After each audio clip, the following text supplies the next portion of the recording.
Salam aleihim, Besem Yeshua Hamasiah, salam sejahtera di dalam nama Tuhan Yesus Kristus. Saya dapat pertanyaan ya, pertanyaan ini ya klasik sih ya, tapi ya kadang-kadang orang nggak ngerti ya. Apa maksud setan merasuki babi? Ya. Yesus punya maksud apa ya? Setan merasuki babi. Di mana itu ya? Kalau tidak salah di Markus ya. Bentar ya, saya coba ini ya.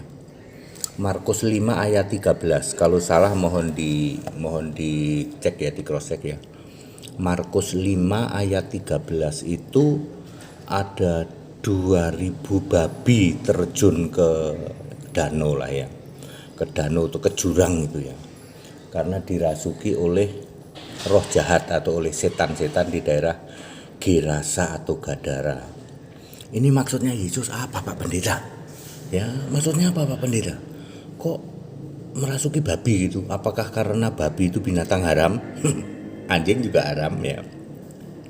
Mengapa merasuki ke babi ya? Gini saudara, jangan marah ya. Ya, jangan marah ya. Gerasa dan Gadara itu tidak jauh dari Bethlehem. Ada berapa babi yang masuk jurang? 2000. Artinya Yesus ingin ngasih tahu saudara-saudara, orang Israel itu mayoritas pelihara babi.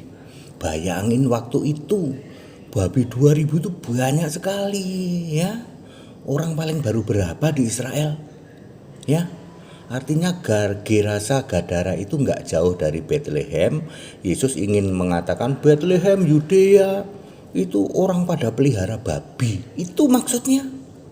Ya, sebenarnya boleh aja merasukin kemana-mana ya, itu setan yang minta itu, biarin aku masuk ke babi-babi itu, babinya 2000 loh, nggak main-main loh ya. Artinya begini Bapak Ibu Saudara, jangan marah ya. Yesus lahir di palungan ya, bayinya ditaruh di palungan di dalam Lukas 2 ayat 7. Palungan itu ada dua macam, palungan yang di kandang dan palungan yang dekat sumur. Kalau palungan yang di kandang itu di dalam Ayub 39 ayat 9 itu untuk lembu. Di dalam Yesaya 1 ayat 3 itu untuk keledai. Lalu di dalam Markus 5 ayat 13 ya tentu saja untuk babi. Jadi babi, keledai, lembu itu ada palungan. Kalau orang Jawa bilang komboran, tempat komboran. Sementara kalau kambing itu komborannya dekat sumur, dekat padang. Di padang belantara habis digembalakan dikasih minum di sumur di padang ya. Itu ada palungannya di sana. Yesus tidak mungkin dilahirkan di palungan di pinggir sumur dong, pasti di palungan di kandang ya. Jadi Yesus lahir di kandang, ditaruh di dalam palungan di dalam Lukas 2 ayat 7 ya. Terus lebih mungkin palungan apa ayo?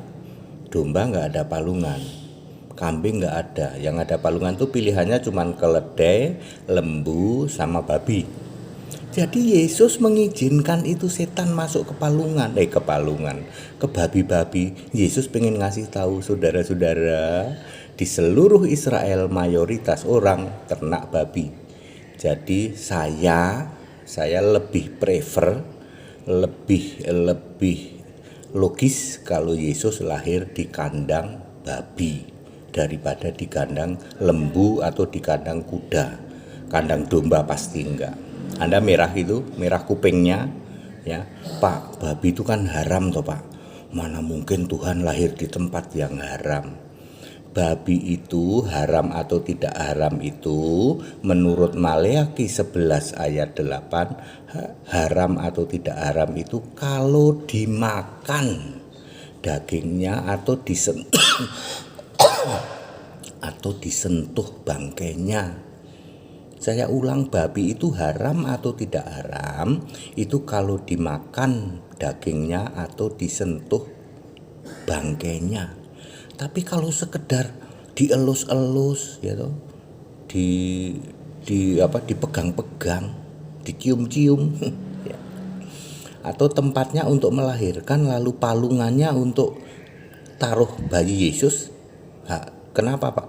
Masalah nggak Pak? Ya nggak masalah. Haram itu kalau dimakan atau bangkainya disentuh. Merah ya kupingnya ya Pak ya. Yang mendengarkan ini merah ya kupingnya ya. Ya, mau marah gitu? Ya. Ya. Ya, jadi kalau hanya untuk tempat taruh palungan tempat taruh bayi Yesus di palungan nggak masalah, mau di kandang babi juga. Jadi pilihannya ada 3 ya. Kalau nggak kandang babi ya kandang kuda atau kandang lembu. Kesimpulannya ya, Yesus mengizinkan itu para setan-setan roh jahat itu memasuki babi-babi lalu terjun ke sungai atau ke danau itu untuk menunjukkan Yesus itu memberitahu bahwa wahai saudara-saudara semua, di Israel itu mayoritas orang pelihara babi. Lalu ingin untuk menunjukkan juga bahwa dulu Yesus itu lahir di palungan, di kandang ditaruh di palungan. Kemungkinannya adalah kandang lembu, kandang keledai atau kandang babi. Karena mayoritas orang Israel itu ternak babi, lebih mungkin Yesus itu lahir di kandang babi. Apa kalian mau marah gitu? Kalau mau marah silahkan marah. Ya. Pak, kalau gitu kalau Natal jangan memperingati Yesus di kandang, lahir di kandang domba Pak ya. Yang bilang di kandang domba juga siapa? Itu justru menghujat itu. Ya. Kalau di kandang keledai masih mungkin. Di kandang lembu masih mungkin, atau di kandang babi. Tapi kan mereka mayoritas ternak babi lah. Iya, ternak babi nggak haram Pak. Haram itu kalau dimakan atau bangkainya disentuh. Ya, very clear toh. Anda mau marah gitu? Ya. Ya begitulah Bapak Ibu Saudara, kalau kebenaran Alkitab itu dinyatakan, kalau kebenaran itu dinyatakan kadang-kadang bikin merah kuping Anda yang mau marah ketemu sama HTD. Aku orang Cibubur Pak ya. Mana nyalimu kalau kamu mau marah-marah. Jangan maki-maki di media umum. Ayo, sini ketemu sama HTD. Ya. Padat, singkat, dan clear Bapak Ibu Saudara. Jadi itu kenapa Yesus mengizinkan roh-roh jahat itu atau roh setan-setan itu masuk di dalam babi-babi. Jumlahnya nggak tanggung-tanggung loh, 2000 babi. Banyak pendeta membahas kenapa Yesus mengizinkan masuk ke babi-babi lalu terjun ke sungai, terjun ke danau. Nggak pernah ada pendeta yang membahas, oh ternyata Yesus itu memberitahu bahwa di orang Israel itu mayoritas ternak babi. Lalu Yesus lahir di palungan, di kandang ditaruh di palungan. Berarti lebih mungkin di palungan dari babi, yang nggak masalah. Bukan soal halal haram. Wong halal haram itu kalau dimakan dagingnya atau disentuh bangkainya. Ini sama persis Yesus itu memberitahu Matius 24 ayat 1 dan 2 itu bait Allah itu yang kalian anggap megah itu nanti akan dirobohkan. Maksudnya Wahyu 11 ayat 1 dan 2 kan Yohanes suruh mengukur bait Allah. Ya, kan suruh mengukur bait Allah. Yohanes ukur itu bait Allah ya. Tempat orang mezbah dan tempat orang bersembahyang dan pelataran dalam, pelataran luar nggak usah.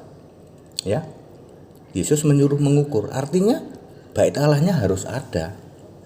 Lalu bait Allah ini oleh Yesus dibilang roboh nanti. Ternyata tahun 70 betul toh roboh. Artinya Yohanes selesai menulis kitab Wahyu ya sekitar tahun 70 Masehi. Ya, ketika bait Allah dirobohkan oleh Jenderal Titus dari Romawi itu, maka Yohanes sudah selesai menulis kitab Wahyu. Jadi Yesus memberi tanda kayak gitu. Banyak orang nggak paham ya. Iya. Apalagi soal ini yang babi nyemplung ke jurang ke danau itu 2000 lo, nggak main-main lo. Ya, memberi tanda bahwa di daerah situ ya atau mayoritas Israel itu ternak babi. Lalu Yesus lahir di kandang, taruh di palungan. Lebih mungkin di palungan babi. Anda mau meyakini apa silahkan. Pilihannya antara babi, keledai atau lembu. Karena ada ayat Alkitabnya. Kalau domba itu tidak ada palungan di kandang. Domba itu palungannya dekat sumur. padat, singkat, dan clear. Yang merah kupingnya mau marah silahkan ketemu sama HTD ya, jangan maki-maki ya. Segala hormat kemuliaan Yesus Kristus satu-satunya Allah yang benar. Hari Minggu ada baptisan, silahkan yang mau ikut baptisan di Cibubur Jakarta ya.